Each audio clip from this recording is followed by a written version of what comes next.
He moved without a sound, a phantom in our shared dorm room, but his fists spoke a language I understood perfectly. A language of raw power and fierce protection that had knocked out a group of street punks and, in the process, completely stolen my heart. For weeks, I strayed deep in drowning in feelings I couldn't voice, terrified of shattering the fragile peace between us. But one night, fueled by 3 shots of cheap liquor and a desperation that tasted like lime, my carefully guarded secret slipped out in a slurred, public confession. The world stopped. He froze. Then, without a moment's hesitation, he had me pinned against the cold brick wall of our dorm building, his eyes blazing with an emotion I couldn't decipher. His hands, the same hands that had just defended me, rose slowly, deliberately, and signed the 5 words that completely shattered my world. Can I kiss you? The beginning of the semester was supposed to be a clean slate. New classes, a new dorm, a new chance to not be a complete social disaster. Instead, it was the start of a full-blown cardiac crisis.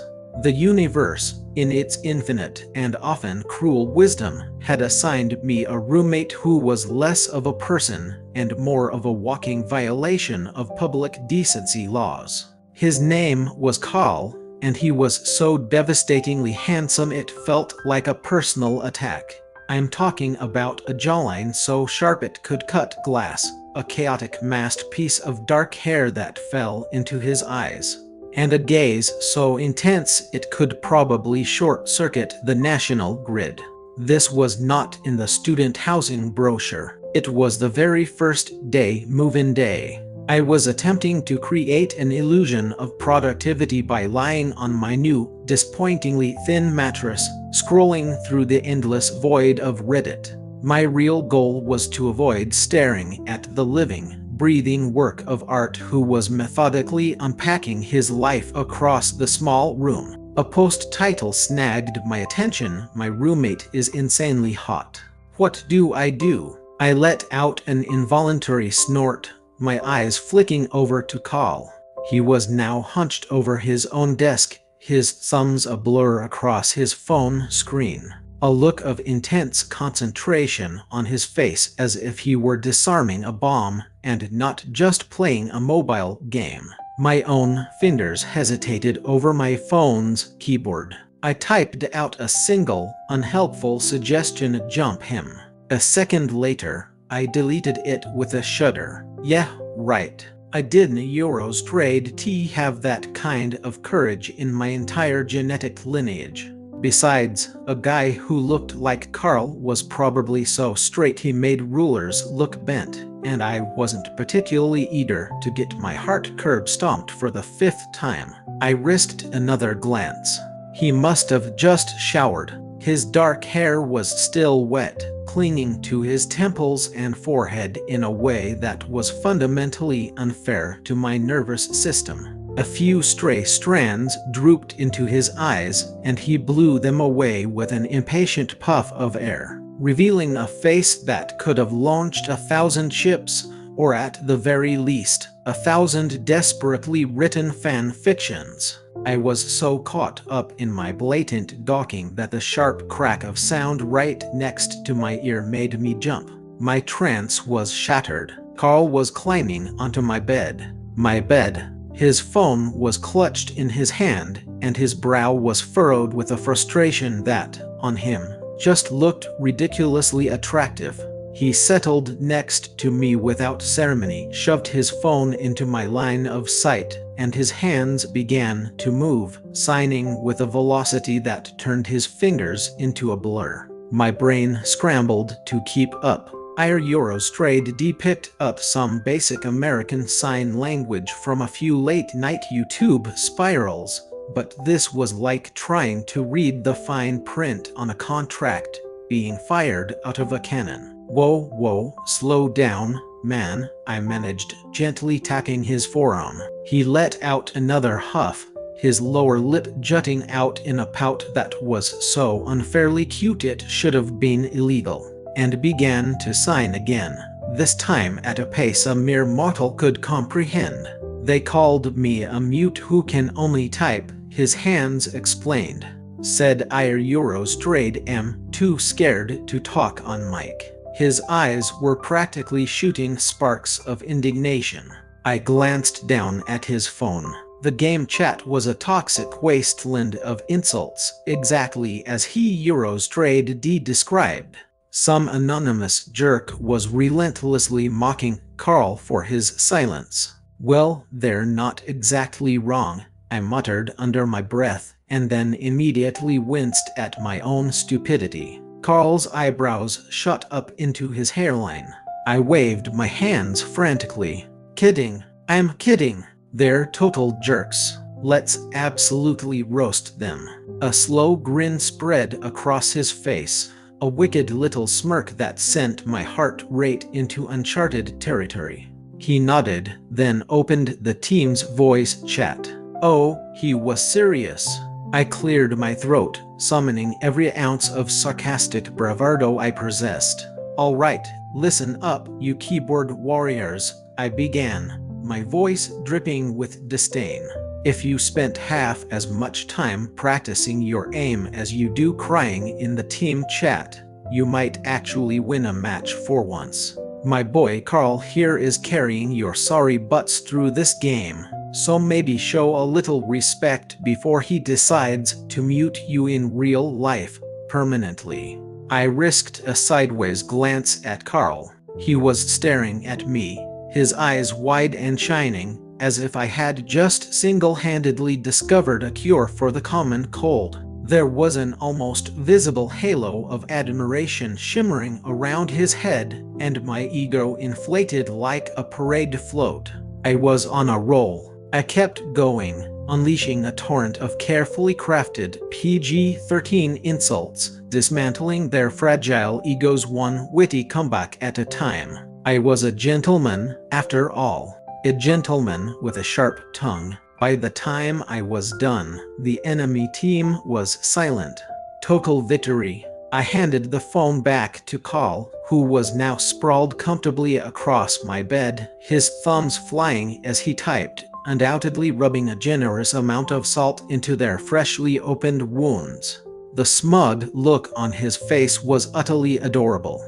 Then he shifted, and a few drops of water from his still damp hair brushed against my shoulder. Wait a second, Carl, I yelped, shoving him into a sitting position. Your hair. It's soaking my bed. My pristine, new pillow now bore a damp patch the size of a small country, and I was caught in a bizarre conflict between wanting to throttle him and wanting to frame the pillow as a sacred artifact. Carl froze mid-type, his eyes widening in horror. He bolted upright, signing a flurry of apologies so fast I was worried he strayed dislocate a finger. Sorry, he signed, scrambling back to his own bed with the panicked energy of a toddler caught with his hand in the cookie jar. He sat there, cross-legged, head bowed, the very picture of guilt. I glared at the damp spot, then back at him. His fingers were twisting nervously in his lap. Then, hesitantly, his hands formed a new question. Sleep here with me? He patted the pillow next to him, his eyes wide and earnest like a lost puppy strayed s.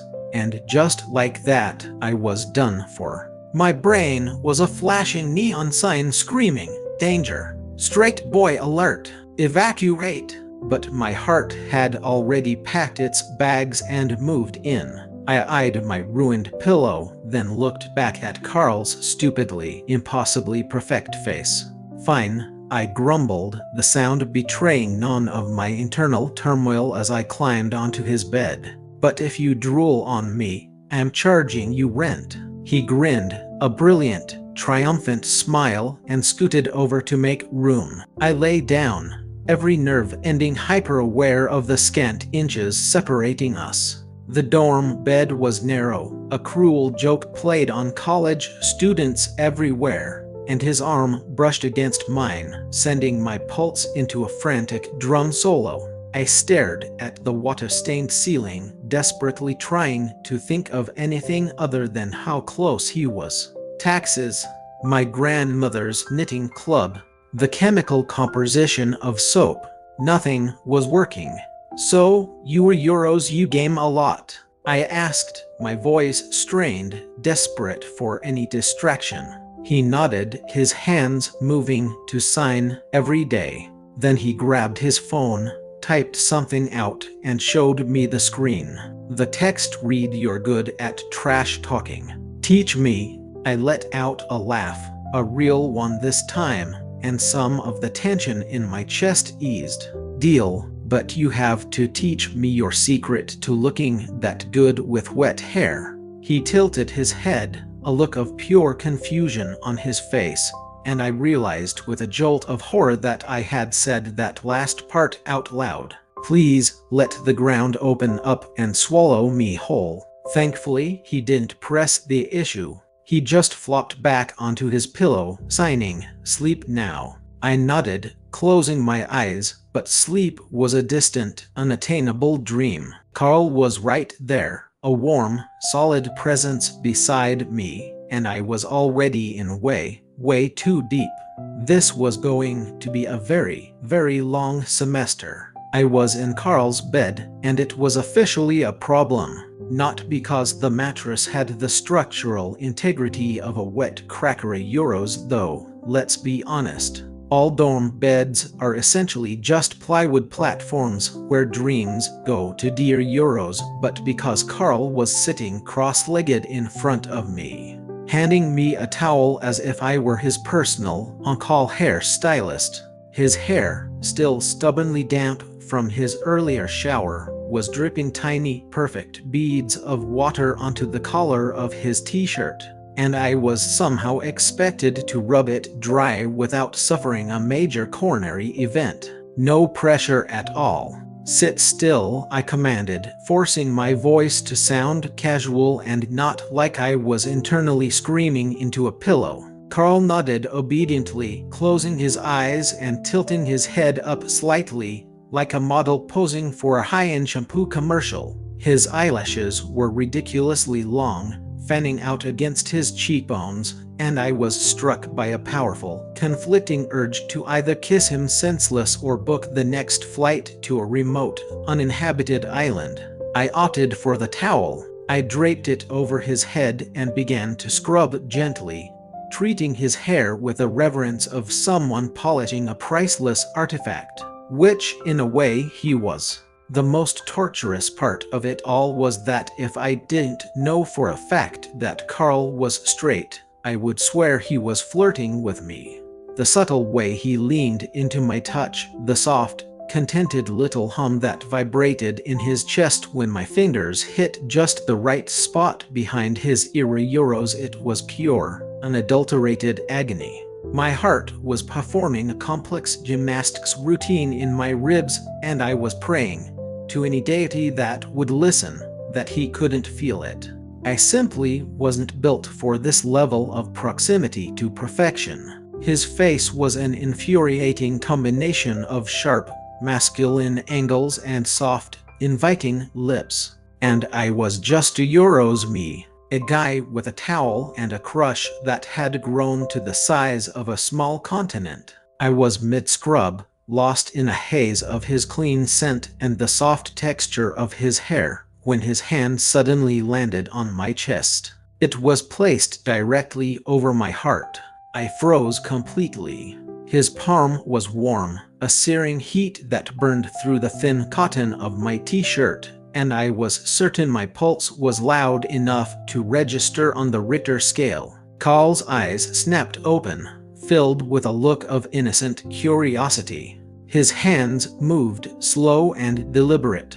"Your heart's racing." He tilted his head, his gaze analytical, and signed again. "You're hot." "Fever?" I nearly choked on my own spit. Yeah, something like that," I mumbled, starting to scrub his hair with renewed, frantic vigor to hide my flaming face. Hot, sure, but definitely not the kind he was thinking of. I was burning up because my roommate was a walking, breathing romance novel cover, and I was stuck in the thankless role of the platonic best friend. He frowned, his concern genuine, and reached a hand toward my forehead. I dodged his touch with a clumsy, jerky movement, forcing a laugh. "I'm fine. Just €2 warm. This dorm is so stuffy, you know." He didn't look entirely convinced, but he let it drop, signing a simple okay, accompanied by that infuriatingly cute pout. I finished drying his hair, tossing the now damp towel onto the floor with a sense of profound relief. He shook his head like a wet dog, sending a fine spray of water droplets flying in every direction. "Dude," I yelped, shielding my face with my hands. He grinned, signing a quick sorry, but the mischievous glint in his eyes told me he wasn't sorry at all. We settled back on his bed, and I was once again hyper-aware of its ridiculously small dimensions. Our shoulders brushed, a fleeting contact that sent a jolt through my entire body. I tried to act normal, to pretend I was no Eurostrade T, mentally cataloging every single point of physical contact between us. To distract myself, my mind drifted back to the day we first met, just a week ago. The day Carl walked into our dorm room and systematically ruined my life in the best and worst way possible. It was move-in day, and I was wrestling with a particularly stubborn cardboard box when the door swung open. In walked Carl, lugging a duffel bag and looking like he Eurostrade D just stepped off a movie set. My brain promptly short-circuited. I'm not proud of it, but my very first thought was, is that even allowed? Can someone who looks like that legally exist in a student dorm? He offered a shy little wave, and I, assuming he was just a quiet guy, went into full-on golden retriever mode. I practically wrestled his bag from him, insisted he take the better bed by the window, and even fluffed his pillows like some kind of deranged, overly enthusiastic hotel concierge. "Pick this one," I'd insisted, patting the mattress. "Better view, less of a draft." He had smiled, a small, slightly overwhelmed smile, and I just kept babbling, pointing out the features of our tiny room like a real estate agent trying to close a big sale. It wasn't until I added him on a messaging app later that day that I realized something was off. He sent me a $50 transfer out of the blue with a simple note, "Thanks for helping." I stared at the screen, utterly baffled, until James, our third roommate, barged in. James was a force of nature, a whirlwind of loud floral shirts and absolutely zero concept of personal boundaries. He clapped Carl on the shoulder. "Yo, what's your name, man?" Carl hesitated for a moment, then typed on his phone and held it up for us to see. In big, bold letters, it read, "I'm mute." "Name's Carl." The room fell silent. James's usually cheerful face fell, and I felt like the world's biggest, most insensitive idiot. All my non-stop chattering, my gesturing, my relentless tour guiding the Euros had he thought I was mocking him. I replayed every second of our interaction in my head, a wave of panic washing over me. But Carl had just smiled, a gentle, reassuring smile, and signed something quick and bright, as if to say it was no big deal. Back in the present, a nudge from Carl pulled me out of my flashback. He was holding his phone out to me, displaying a meme of a cat spectacularly failing to make a jump. I laughed, a real, genuine laugh. He beamed, signing, "Funny, right?" I nodded, but my mind was still stuck on that first day. "Hey, Carl," I began, my voice hesitant. "When we first met Euros, did I come on too strong, with all the helping and Euros talking?" He tilted his head, considering my question for a moment before signing, "No. You were nice." Then a grin spread across his face as he added, very loud. I groaned, flopping back onto the bed dramatically. Great. So my first impression was human megaphone. He laughed, a silent, shoulder-shaking laugh that was the best thing I had seen all day. All right, bedtime, I announced, faking a yawn to escape the torrent of feelings that were threatening to spill out of me. Carl nodded, sliding under the covers. I lay down beside him, carefully maintaining a single, strategic inch of space between us. It was a pointless gesture on a bed this small. His arm brushed against mine, and I was back to desperately counting sheep to avoid doing something monumentally stupid, like confessing my undying love for him.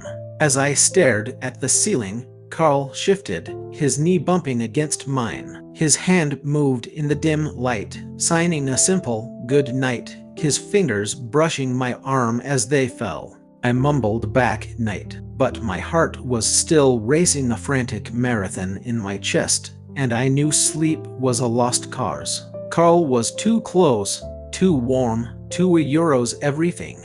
I was falling hard and fast. And the worst part, I was almost certain he was just being friendly. Straight guys, man. They were going to be the death of me.